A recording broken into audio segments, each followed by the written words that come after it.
Selamat pagi bagi kita semua.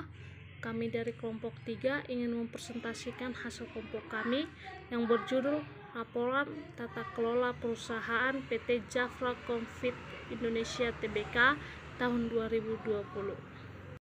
Nama-nama kelompok kami: yang pertama Marojahan C. Raja Guguk NPM 2083300014, yang kedua Dewi Kenangan 2083300013, yang ketiga Tiolensa Kristina Situmorang 2083300015, yang keempat Eli Putri Angriani 2083300016, yang kelima Fedra Bursinuraya 2083300017, Nurul Anissa 20833009, yang ke-7 Cynthia Bintang Sari 20833018, yang ke-8 Adinda Aftal Asifa Haryanto 20833018, yang ke-9 Dahlia Magdalena Hutajulu 20833010, dengan dosen pengampu Ibu Atika Rizky SE MSAK.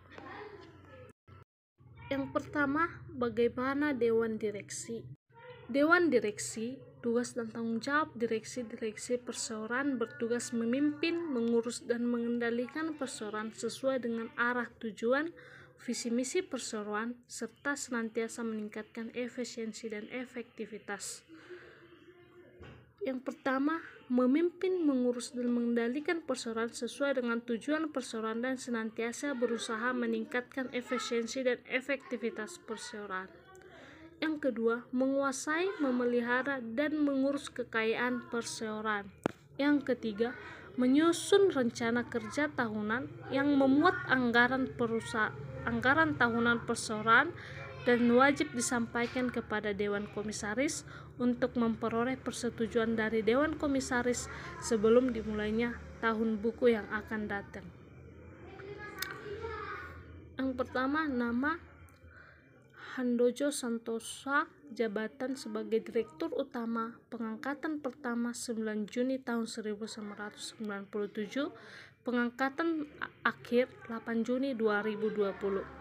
Yang kedua, Bambang Budi Hendarto, jabatan sebagai Wakil Direktur Utama, pengangkatan pertama 9 Juni 1997, pengangkatan akhir 18 Juni 2020. Yang ketiga, Tan Yong Nang, jabatan sebagai Direktur, pengangkatan pertama 11 Juni 2008, pengangkatan akhir 18 Juni 2020. Leo Handoko Laksono, jabatan sebagai Direktur, pengangkatan pertama 2 April 2019, pengangkatan akhir 18 Juni 2020.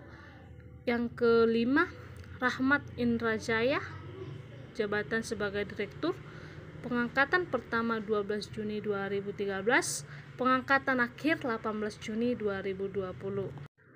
Yang kedua, bagaimana Dewan Komisaris? Uraian tugas dan tanggung jawab. Berdasarkan Berita Negara Republik Indonesia atau BNRI nomor 33 tanggal 24 April 2019, tambahan Berita Negara nomor 11417, Dewan Komisaris memiliki tugas antara lain. Yang pertama, melakukan pengawasan atas jalannya pengurusan perseroan oleh direksi dan memberikan persetujuan atas rencana kerja tahunan perseroan selambat-lambatnya sebelum dimulainya tahun buku yang akan datang. Yang kedua, melakukan tugas secara khusus diberikan kepadanya menurut anggaran dasar, peraturan perundang-undangan yang berlaku dan berdasarkan keputusan rapat umum pemegang saham.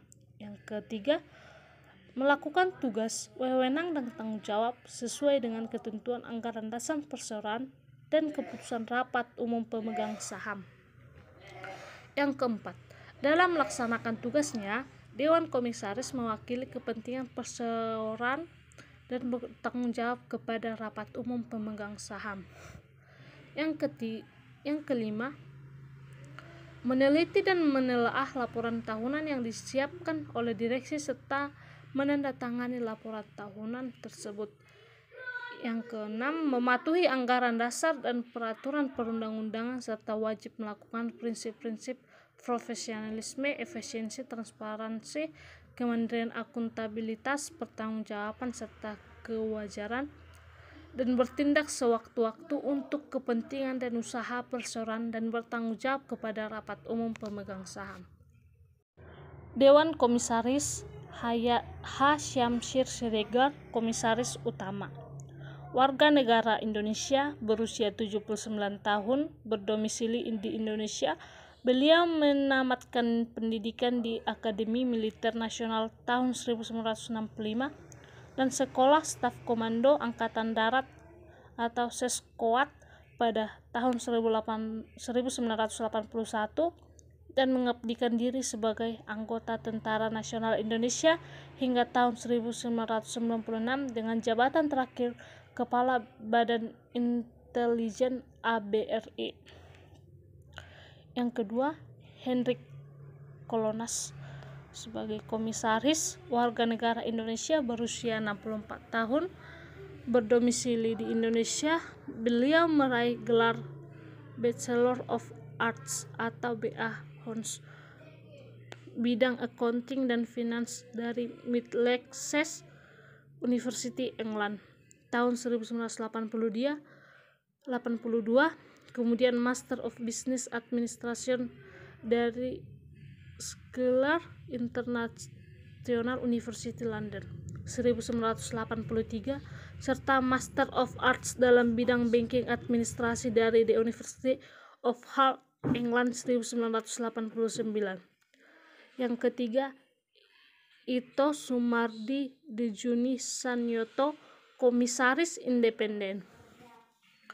Warga negara Indonesia, usia 67 tahun, berdomisili di Jakarta. Beliau menamatkan pendidikan utamanya di Akademi Angkatan Bersenjata Republik Indonesia atau Akabri Kepolisian tahun 1977.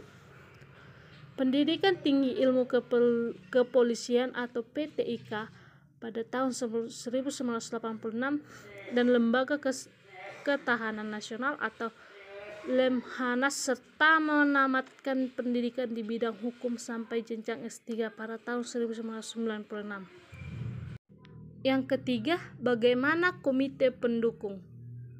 Komite pendukung, komite audit.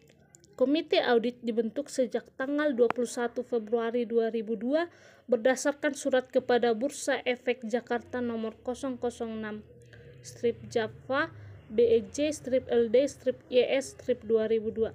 Selain itu, sesuai peraturan Otoritas Jasa Keuangan nomor 55/POJK.04/2015 tentang pembentukan dan pedoman pelaksanaan kerja komite audit.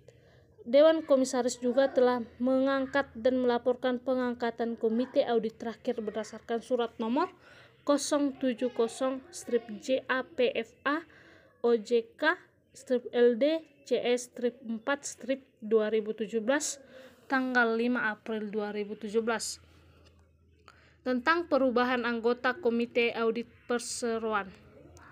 Pedoman kerja komite audit. Dalam melaksanakan tugas dan tanggung jawab untuk melakukan kontrol dan pengkajian terhadap organisasi, maka dalam melaksanakan kewajibannya, komite audit dilengkapi dengan pedoman kerja yang ditetapkan dalam Piagam Komite Audit. Piagam Komite Audit berisi mengenai tugas dan tanggung jawab komite audit. Piagam Komite Audit disusun berdasarkan peraturan dan undang-undang yang berlaku dan senantiasa ditinjau ulang secara berkala yang ditetapkan oleh Dewan Komisaris PT Java Konfit Indonesia Tbk pada Juli 2013. Piagam Komite Audit berisi: yang pertama, pendahuluan; yang kedua, tugas, tanggung jawab, dan wewenang; yang ketiga, struktur dan kedudukan komite audit; yang keempat, rapat komite audit; yang kelima, sistem pelaporan kegiatan; yang keenam, masa tugas komite audit; yang ketujuh, konfil dan kode etik. Komposisi anggota komite audit. Komposisi anggota komite audit pada tahun 2020 adalah berdasarkan keputusan Dewan Komisaris Surat nomor 072-KEP-D.com JAPFA LD CS 4 2017 tanggal 5 April 2017, yaitu sebagai berikut. Yang pertama, Retno Astuti Wibisono, jabatan sebagai Ketua, keterangan Komisaris Independen, masa jabatan 5 April 2017 sampai sekarang. Yang kedua, Edwin Suratman SEAK, jabatan sebagai anggota, keterangan pihak independen, masa jabatan 5 April 2017 sampai sekarang. Yang ketiga, Karya Utama Atmadilaga SEAK, jabatan sebagai anggota, keterangan pihak independen 5 April 2017 sampai sekarang. Independensi Komite Audit. Komite audit dipimpin oleh komisaris independen dan 2 anggota yang profesional dan berasal dari pihak eksternal. Hal tersebut telah memenuhi ketentuan yang dinyatakan dalam Peraturan Atau Otoritas Jasa Keuangan Nomor 55-POJK.04/2015 tanggal 23 Desember 2015 tentang pembentukan dan pedomanan pelaksanaan kerja Komite Audit. Komite Audit telah melaksanakan tugas dan tanggung jawab secara profesional dan independen. Yang keempat, bagaimana struktur kepemilikan saham. Struktur dan komposisi pemegang saham. Yang pertama, masyarakat atau publik. Yang kedua, Jafra Ltd. Yang ketiga, saham yang dibeli kembali. Dan yang keempat, PT Jafra Confit Indonesia Tbk. Dan yang kelima, bagaimana rapat umum pemegang saham. Rapat umum pemegang saham atau RUPS. Rapat umum pemegang saham merupakan organ perseroan tertinggi yang mempunyai hak dan kewenangan yang tidak dimiliki direksi dan dewan komisaris dalam batasan yang ditentukan dalam ketentuan peraturan perundangan dan anggaran dasar perusahaan. RUPS merupakan media komunikasi antara direksi dan dewan komisaris dengan para pemegang saham melalui kesempatan tanya jawab yang diberikan kepada seluruh pemegang saham yang hadir pada setiap mata acara RUPS. Penyelenggaraan RUPS perseroan dilakukan dengan mengacu pada ketentuan berikut. Yang pertama, Undang-Undang Nomor 40 Tahun 2007 tentang Perseroan Terbatas. Yang kedua, Peraturan OJK Nomor 32/POJK.04/2014 tentang rencana penyelenggaraan rapat umum pemegang saham perusahaan terbuka sebagaimana telah diubah dengan Peraturan OJK Nomor 10/POJK.04/2017 tanggal 14 Maret 2017. Yang ketiga, anggaran dasar perusahaan. Jenis RUPS. Di dalam perubahan anggaran dasar telah dijelaskan adanya 2 jenis RUPS perseroan. Yang pertama, RUPS tahunan atau RUPST. RUPS ini dilaksanakan paling lambat 6 bulan setelah berakhirnya tahun buku. Agenda utama RUPS tahunan terdiri dari pengajuan laporan keuangan dan laporan tahunan dari direksi untuk disahkan dan disetujui oleh pemegang saham. Melakukan penunjukan kantor akuntan publik untuk tahun depan. Memutuskan penggunaan laba, mengangkat atau memberhentikan anggota direksi dan anggota dewan komisaris, dan memutuskan hal-hal yang diperlukan. Yang kedua, RUPS luar biasa atau RUPSLB. Pelaksanaan RUPS luar biasa dapat diselenggarakan kapan saja sesuai keperluan perusahaan oleh direksi ataupun dewan komisaris atas permintaan dari pemegang saham. Wewenang RUPS. RUPS mempunyai wewenang yang tidak diberikan kepada direksi atau dewan komisaris dalam batas yang ditentukan dalam Undang-Undang UU tahun 2007 tentang perseroan terbatas atau anggaran dasar perseroan, wewenang RUPS antara lain adalah: yang pertama, mengevaluasi kerja Dewan Komisaris dan Direksi; yang kedua, mengesahkan perubahan anggaran dasar; yang ketiga, memberikan persetujuan atas laporan direksi, laporan tugas pengawasan Dewan Komisaris, serta laporan keuangan perseroan; yang keempat, menetapkan alokasi penggunaan laba; yang kelima, menunjukkan dan menetapkan biaya jasa akuntan publik; yang keenam, menetapkan jumlah dan jenis kompetensi serta fasilitas pengurus; yang ketujuh, menyetujui laporan tahunan termasuk laporan keuangan perseroan dan laporan tugas pengawasan Dewan Komisaris Perseroan, serta memberikan pelunasan dan pembebasan tanggung jawab kepada anggota direksi dan Dewan Komisaris atau tindakan pengurusan dan pengawasan yang telah dilakukan masing-masing.